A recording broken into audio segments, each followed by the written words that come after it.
Баршаңызға қайырлы күн, менің арнама қош келдіңіздер. Бүгін сіздермен өте дәмді, керемет бір жасағаныңыздан шығатын торт дайындайтын боламыз.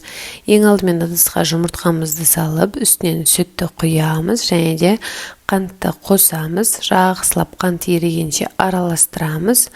Енді үстінен ұн, какао разрыхительді салып, тағы да жақсылап араластырып, біркелкі масса шығаратын боламыз. Міне біздің массамыз дайын. Енді үстінен қайнап тұрған ыстық суды құйып, тағы да жақсылап араластырып аламыз. Болғаннан соң үстінен сұйық майды құямыз. Тағы да осылай қозғаймыз. Сонымен біздің массамыз дайын. Енді керекті табамызды алып, блинчик етіп, барлығын пісіріп аламыз. Екі бетімен дәл осылай жасаймыз. Бір бетін 2 минут шамасында осылай табада ұстаймыз. Оттың асты қатты болмауы қажет. Орта отпен пісіреміз. Асты күйіп кетпеуі қажет. Дәл осылай барлығын жасап аламыз. Негізі өте оңай жасалуы. Сонымен біздің блинчиктеріміз дайын. Міне көріп тұрғандарыңыздай осындай болып шықты. Ал енді кремді жасауға кірісеміз. Ол үшін салқын судың үстінен желатинді қосып, жақсылап араластырып, көтерілгенше қойып қоямыз. Желатиннің сыртында жазылып тұрады, қанша минутқа қоятыныңыз. Ал енді қаймақтың үстінен сахарный пудраны саламыз. Жақсылап біркелкі етіп миксермен араластырамыз. Болғаннан соң үстінен салқын сүтті құямыз. Тағы да жақсылап араластырып аламыз. Ол уақытта біздің желатиніміз ісініп қалатын болады. Оны водяной баняда немесе микроволновкада ерітеміз. Ергеннен соң жанынан құйып, жақсылап миксермен 3-4 минуттай шамасында осылай араластырып аламыз. Массамыз біздің басында сұйық болады, бірақ шамалыдан соң қатады.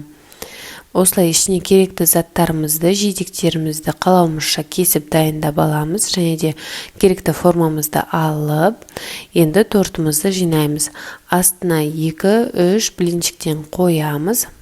Осылай қойып алғаннан соң түбі осылай шұңқырлау ыдыстарды алып, блинчиктерімізді бірінші салып аламыз. Одан соң кремді саламыз және де үстінен жидектерімізді салып, осылай банан немесе қалауыңызша жидектерді қосып, бетін қайтадан креммен жабамыз. Одан соң тортымызды жинаймыз. Осылай видеода көрсетіліп тұрғандай жасаймыз. Бір жанына осылай шашылып кетпес үшін пилайды қойып қойсаңыздар болады. Осылай барлығын жинап аламыз. Енді бетінен қалған жидектерімізді, банандарымызды салып, қалған кремімізді құйып, жағып шығатын боламыз. Болғаннан соң үстіне қалған блинчиктерімізді қойып шығамыз. Сонымен біздің тортымыз дайын. Енді тоңазытқышқа шамамен жарты сағаттай уақытқа салып қоямыз. Ол уақытта ганашты дайындаймыз. Шоколад пен сары майды ерітіп, осылай тортымыздың бетінен құйып, жан жағына жеткізіп, жағып шығатын боламыз.